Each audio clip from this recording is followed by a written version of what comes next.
I'm going to show you in detail how to composite 2D animation into live action footage using After Effects, as we turn this animation into this, matching the colors, adding shading, reflection, shadows, and a bunch more techniques you might not know in order to make it feel cohesive. Now, this is a chapter from my course Motion Foundation that you can enjoy as a free preview, but it does stand alone. I'm not going to leave you on a cliffhanger, and you don't need to know any previous knowledge, but I will catch you up. We've already animated the chicken and tracked it into our footage simply by using the 3D camera tracker effect. Now, the first thing we're going to do is match the chicken to the footage. That is going to be much easier than getting the footage to look like the chicken.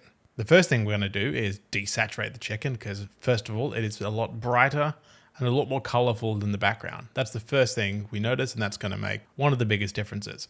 That is much easier than taking the background footage and making it brighter and more saturated to match the chicken, because we're going to lose some of the detail and it may look pretty weird. So we're going to get the chicken to match the footage, and then we're going to add some effects on top to shift the color to make the whole thing look more like we'd like it to.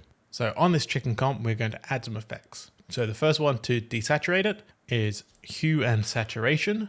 And we're just going to desaturate it a little bit. We don't want to go too far. We don't want it to be black and white, but we can already see just a little bit of desaturation looks much better than how it was. Somewhere around -12, I think works well. And it's a fair bit brighter. The brightest spot in the background might be this tablecloth or a few of the highlights on the plate, which are much darker than our bone and our eyes here. So let's turn the lightness down a bit as well, maybe a little less, around -10. They're still a bit brighter, but there are a few more effects we can add as well. Next is to add the curves effect. Now I'm adding these effects in this order because that's really the biggest things that I'm noticing. First, I noticed this is too bright and too colorful. Let's desaturate it.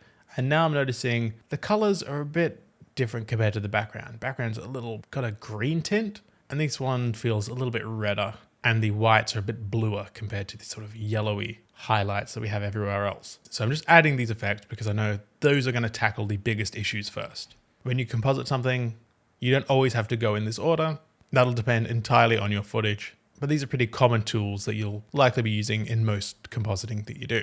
Okay, so for the curves, I don't think we need to change the highlights and midtones too much. We might make it a tiny bit brighter, something like that. I think that's all it needs, if anything, but I do want to make the whites a little yellower. And I know we can do that by going to the blue channel and turning down the blue there. We don't want to go too far because it'll all turn yellow. But if we take a bit of blue out of the highlights, now they're starting to match the background. And we can push them back up a bit in the shadows as well if we'd like to. But there, now it's kind of matching that greenish tone of the background. We can turn that on and off and see the difference that has made.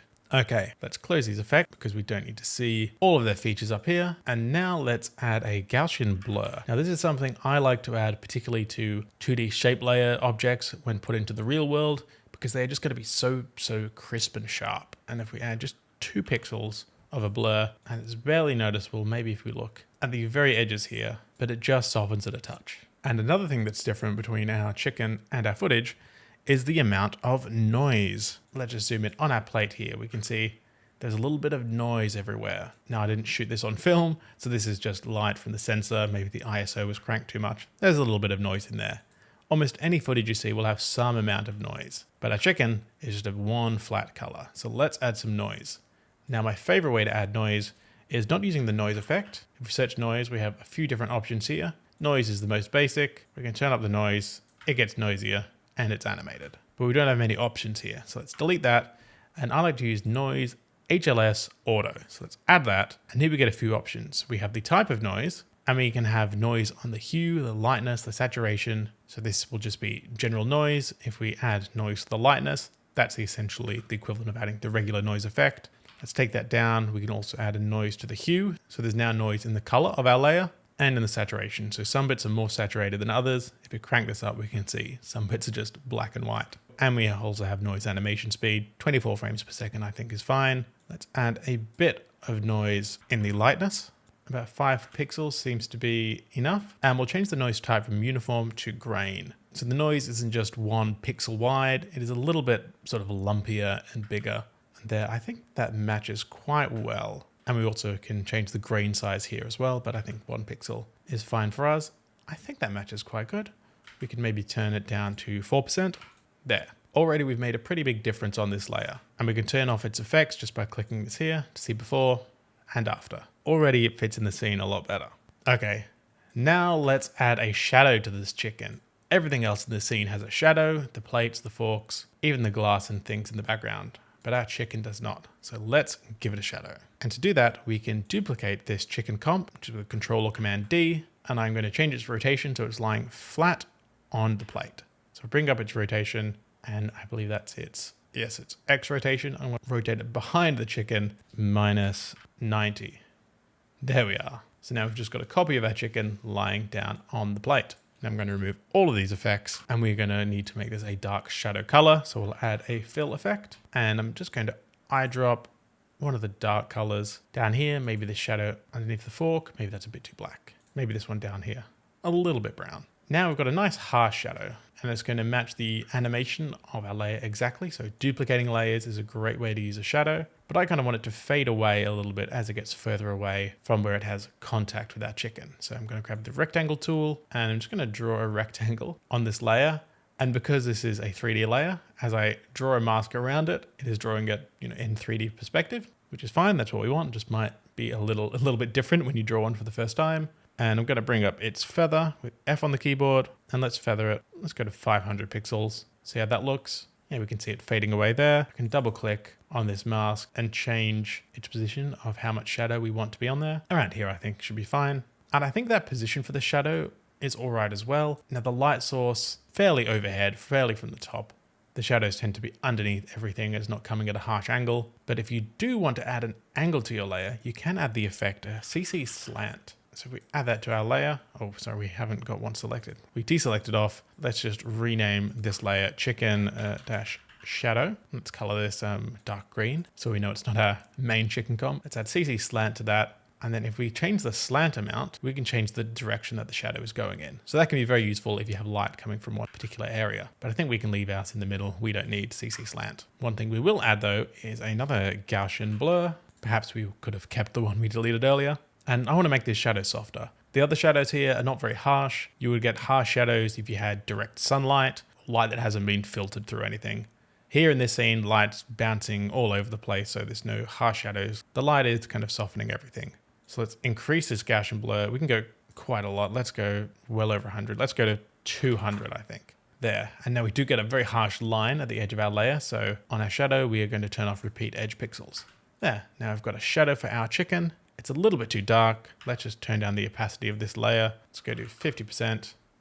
There. That kind of matches the darker areas of our plate. That seems pretty good. It doesn't need to be super accurate to the light sources and the colors here. It just needs to feel real. And that's adding a lot as well. With and without that, we can see that makes a pretty big difference. Okay, now for the actual shading of our chicken. We want it to change color when the shadow goes over it. And we also want to add a bit of a shadow underneath on the underside of our chicken where it isn't catching the light. Let's find a spot here where it's completely covered by shadow and create the shading layer here so we can reference that color change. So to do that, we'll again duplicate our chicken composition. This one we can call chicken dash shading, color that dark green as well. And now we can remove all of the effects on this one except for that Gaussian blur, just so it has the same slightly soft edge. And now let's add a fill effect to this one too. And let's eyedrop the shadow from the plate as well. Let's go on from maybe elsewhere on the table. Here I think is fine. I think that's going to look like more of a natural shadow on our chicken.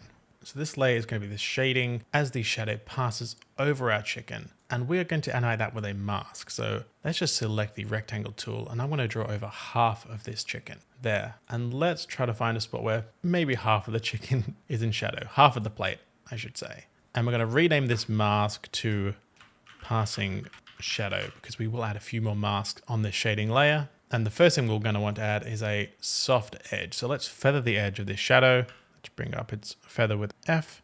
Let's open up its feather. And this is going to be very soft. Let's go all the way up. I think even softer than that. Let's go up to 1000. There, that's a pretty soft shadow. Even when we scrub through our footage, we can't really see a firm line of the shadow going across. It's kind of just sort of fading into shadow across the scene. So I think 1000 pixels will be pretty good for us. Now, obviously, this looks way too dark of a shadow. So we can just turn on the mask opacity and something, I think down here, I think will be fine. Around here where we've got half in shadow, that I think works quite well.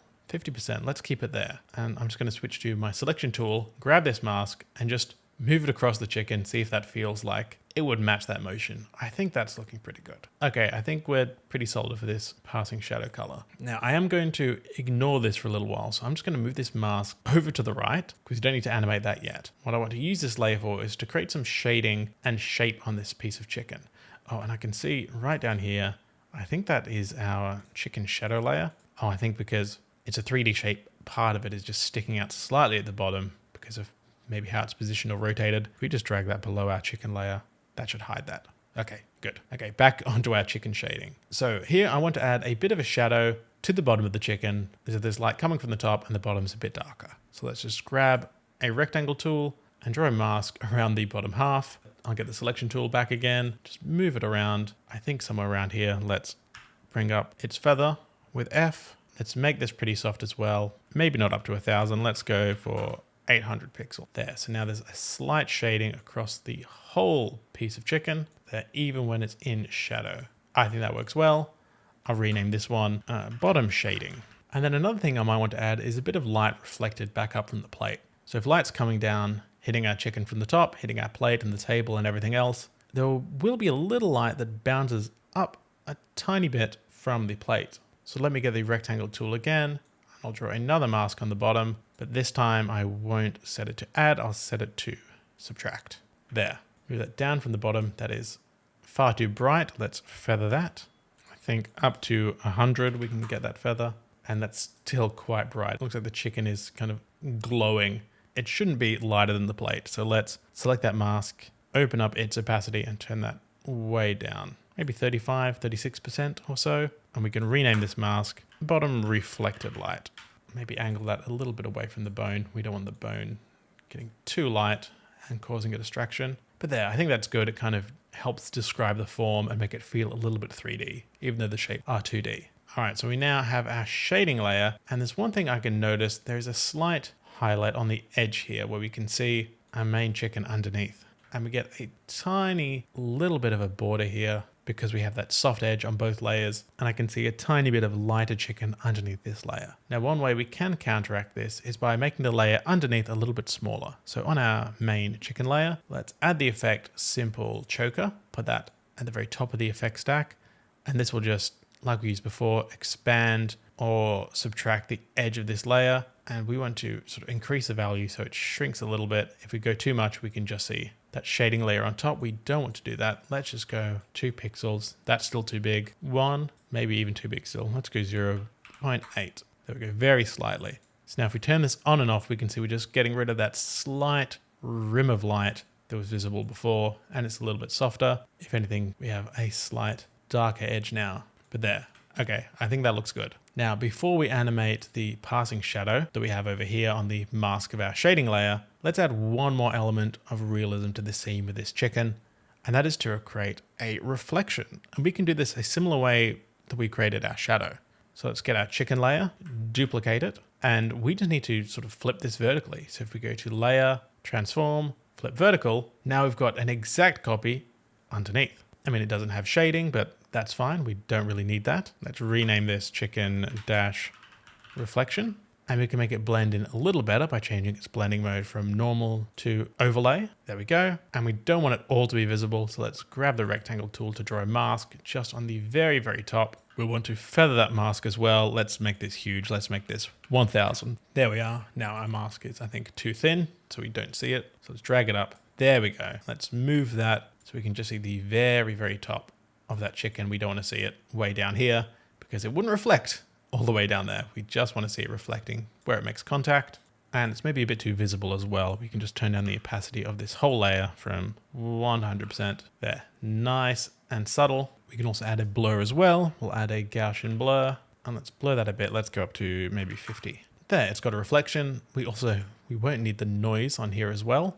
So let's delete that noise layer because that's just getting blurred anyway. And the overlay blending mode will help us see the noise of the plate underneath anyway. All right, how is that looking? Our RAM preview is going a little bit slower now that we have so many effects on it, but I think our chicken is starting to look pretty well composited. All right, now let's just animate that shadow. So we'll do that by animating the path of our passing shadow. We can hide the other masks and open up its path. And our first shadow is coming in around here. So let's keyframe its path here. And then when it's fully crossed over, let's double click it and move it over to the right. Okay, how does that feel?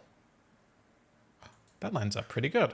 And because this is on the same layer as we have the layer for the shading at the bottom, it's not making this bottom area any darker. One thing to be careful of in compositing is doubling up on a shadow. In real life, you don't really see a shadow on a shadow because the shadow is just the absence of light. So once you take away the light, you can't make it darker. So I think this works nicely. Now, immediately after the shadow goes off screen, I'm going to copy and paste this keyframe from the beginning and then paste it just on that frame afterwards. So as soon as it goes to the left, it pops over to the right. And that's just so we can copy and paste these keyframes for every time we need a shadow to move. And I just want to make sure it goes off screen enough on the left. If this mask was a little bit closer here, the color would snap really obviously from it being in shadow to it being way over here on the right. But I think even there, that's not that noticeable. Let's move it back over to the left. There, I think that works. We can always adjust these keyframes a bit more, so more of the chicken is in shadow at a certain time, but I think that's too early. Then the chicken gets in shadow before the plate does. Let's move that further behind. There, that feels okay. Now the next shadow happens around 6 seconds in. So let's copy these keyframes, paste them here, try to line them up again, and we'll just do a bit of trial and error, lining them up. Maybe it starts a bit earlier. Maybe this one gets out of shadow too quick. Let's move these keyframes back so the shadow is a little bit slower and just tweak those as we need. There, that's pretty close. Now at the end, the shadow is coming from the other direction. So we'll drag this keyframe to the very right when it exits off screen right, and then let's copy this keyframe and paste this over here just before the shadow comes from the left to the right. How does that work? I think, okay, the plate's in shadow first, so we need to move this keyframe over a bit. But there, I think that works well. All right, we've got all of our shadows, our reflections, our shading, all on our chicken. Now we're just going to add some effects over the top of everything. So let's select all of these layers. I will with Control A, hit U to hide all of their keyframes. We don't need to see them anymore. Let's make the chicken reflection dark green as well. Excellent.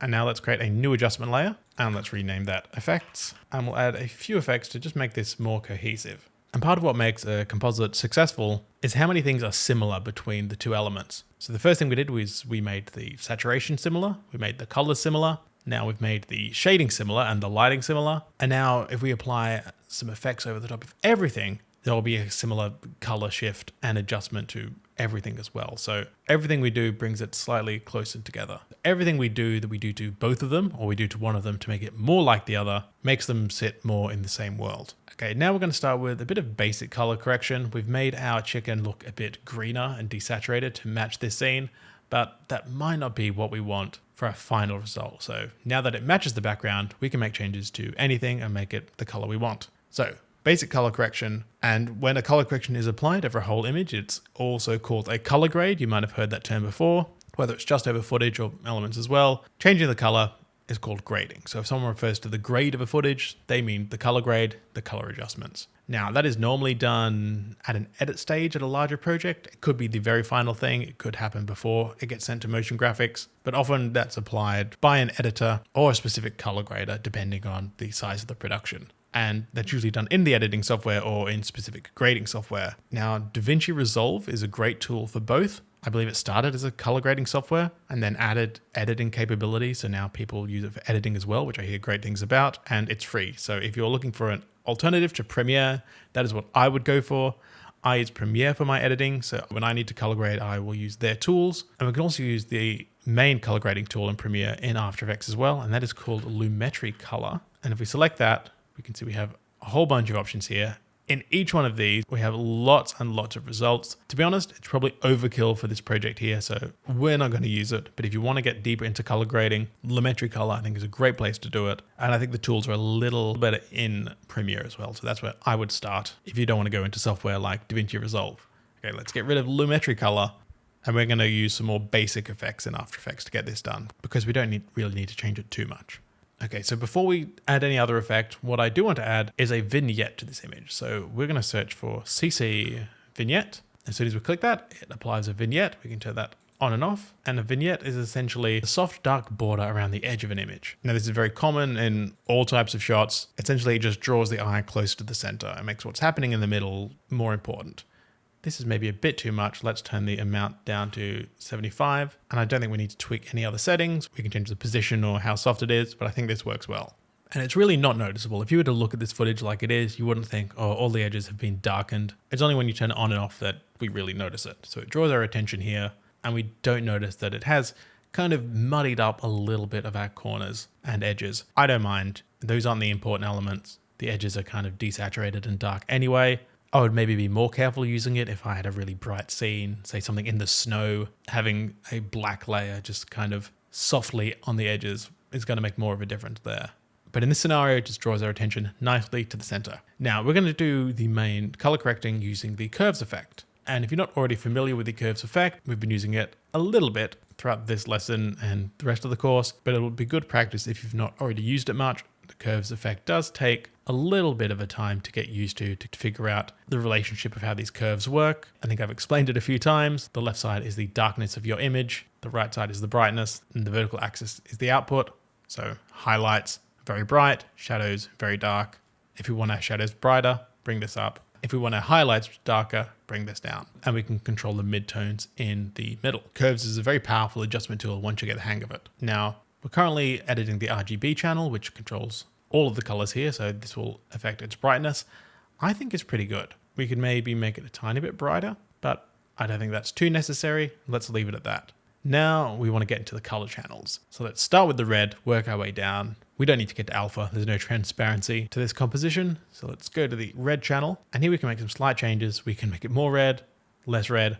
All of those are way too intense. We don't need to go that far. I kind of just want this to feel a little bit warmer and less kind of green here. So let's pump up the red in the highlights a bit, maybe take them down in the shadows, just a tiny bit like that. It's making the shadows very green, but we can adjust that later. I like the warmth that it's giving us in our main chicken color. Now for the green, well, we can take the green out of the shadows. There we go. And now we don't want it to be too reddy, warm, purpley in the highlights, so we can push the green back up there a little bit. There we go. And then onto blue. And all of these adjustments I'm making, these are all to my taste. I'm not a color grading expert by any means. And you should know there's no right or wrong way to change the color of a shot or a scene, especially for our purposes here. Color grading is often used to change the mood of a shot or a scene, and in more narrative-driven animation, it can be used to tell aspects of the story. And you can do that after the animation is finished. If you want a scene to feel more cold, we could add a bit more blues like this. Or if we want it to feel warmer, we could take some blues out to make it feel more nostalgic. Or like Breaking Bad would use color grade as a narrative purpose to show you when they moved to Mexico.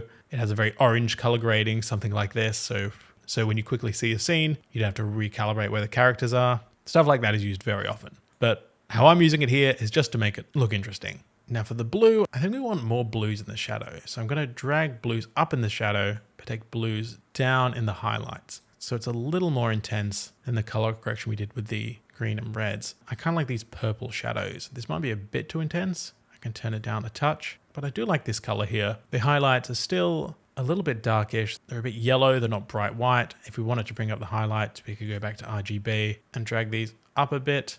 I don't think we need that though. I like how this is looking. And of course, tweak these to your own personal needs, what aesthetics you like, but I think this works well here. And let's just turn this layer on and off, and we can see what a difference that makes. Often I like to test quick color adjustments over the top of everything after I've animated something. No matter if it's a scene like this that has some footage in it, or if it's something I've just animated with shape layers, you can very quickly change the mood and the vibe of a scene and make it look more interesting. And it's very easy to check whether it looks better or not just by turning it on and off and seeing, is this better or worse? Because if we turn this off, we've looked at this scene for so long that it might not look to you as though it is particularly kind of green tinted. This has just become the new normal, what we've been looking at. But when you can see, oh, we can take some of that green out and add some more colors, some vignetting, we can make it look a bit more interesting. Now, one last effect I want to add is a blur. A very subtle blur that is going to mimic the camera going in and out of focus. And that will be another little feature of everything being affected by the same effect and making them look like they're in the same world. If the chicken and the plate are becoming slightly out of focus, surely they must have been filmed with the same camera. And for that, we are going to use the best blur we have. We are going to choose camera lens blur. Now, there are lots of settings for camera lens blur, but the only one we really need to worry about is the blur radius, which is essentially the blur amount. For example, let's just put it up to 75, so it is very blurry. And we're going to look at the difference between this and a regular Gaussian blur. So we'll notice with this blur, we get some interesting shapes. You get some nice bokeh or bokeh where the brighter objects are kind of expanded, and where there are some highlights, we'll get these hexagonal shapes, like little flares of the light bouncing off them and into our fake camera lens. We can change the shape of them here. We can change from hexagon to pentagon, and we have lots of options. Let's stick with hexagon. And this blur is really trying to mimic how light would enter through the lens of a camera. So like I said, highlights are becoming larger, and we get these nice refractions. But if we were to use something like a Gaussian blur, which is a great blur and I use often, let's just turn off camera lens blur and blur this until it's about the same amount, something like that. We don't really get any variation. This is just blurring every pixel slightly into the next pixel. So it's just less interesting and less accurate than camera lens blur. And if we put the Gaussian blur over the camera lens blur, that's exaggerated. It's just softening everything equally. So let's delete Gaussian blur, stick with camera lens blur. Now, obviously that comes at an expense. Camera lens blur takes longer to render, longer to process. So I only really use it for situations where I really want it to look nicely like a camera has blurred it. Most of the time, you can get away with using Gaussian blur. Okay, so to animate this blur, we need to add some keyframes. So let's, take this down to 0 first so we can see what we're doing, and After Effects isn't rendering every time we move our playhead. So let's have a little blur when our chicken first lands. So let's keyframe it at 0 here. I'll bring it up in the timeline so we can keep track of it. Then maybe 1 second, give it a 4 pixel blur radius, and a little bit later, let's make it 0. And it's easy to use those keyframes, and let's just have a look at that. Really subtle, just everything going slightly out of focus for a second. And we can maybe stretch this out so it takes a little bit of time to sharpen back up. Great. We've got just a brief moment where maybe the camera's autofocus readjusted as the chicken appears, or maybe whoever was operating the camera tried to adjust to keep the chicken in focus and adjusted too far. It doesn't really matter too much. It's just a little extra sprinkle of information to make this feel a bit more real. Now let's do this a couple more times in this shot. I'll copy these keyframes, paste them over here, maybe just move the position slightly. So maybe this one slowly goes out of focus. And maybe let's make this one 6 instead of 4. So it's a bit more blurry. I kind of like how that happens right as the chicken looks at the camera. And then let's copy those and paste them over the end here. Maybe spread these out a bit, and let's make this one really blurry. Let's go up 8 pixels. There, that one kind of happens as the shadow comes over. That might affect an autofocus, surely? I'm not sure, but I think it looks cool. And that, I think, is a good enough reason to add it in a shot like this. It takes longer to RAM preview, but I think it looks good. And now our chicken is complete. I think it looks as realistically composited into this scene as we're gonna get. We've got nice shading, nice lighting, shadows, reflections. That reflection might be a bit too subtle. We might want to bring up its opacity to make it more obvious, make people see the hard work that we've done, or maybe turn it down. We want to not make it obvious that we've done work to it. Make it as seamless as possible. That's the thing with compositing and effects like this. The best visual effects you'll see in a film are often so good you don't even notice them. And that's kind of what we're aiming for when we make something like this. And if you found this section of the course useful, this is just one section, chapter 5 of a 6-chapter lesson, and there are 10 weeks of lessons, where I go as in-depth about the process and reasoning behind all the decisions you should be making while you're animating. The goal of this course is to give you a rock-solid foundation of skills so that you're able to be confident and agile as you approach any type of motion design project. You'll know the most efficient and effective motion skills like the back of your hand. There has been a ton of amazing student work to come out of the project, but I do want to highlight this one by Sam Sherrill. I absolutely love the motion of this duck. There are so many subtle pieces of overlapping action where the feet are slightly delayed against the rotation of the body and the wing raises up to give it the illusion of 3 dimensions. And of course how this is just applied in so many different styles. The gradient one in particular is my absolute favorite. It adds so much depth to the design. And if you want to learn more, all the information is there at benmarriott.com. Thank you for watching. Have a marvelous day.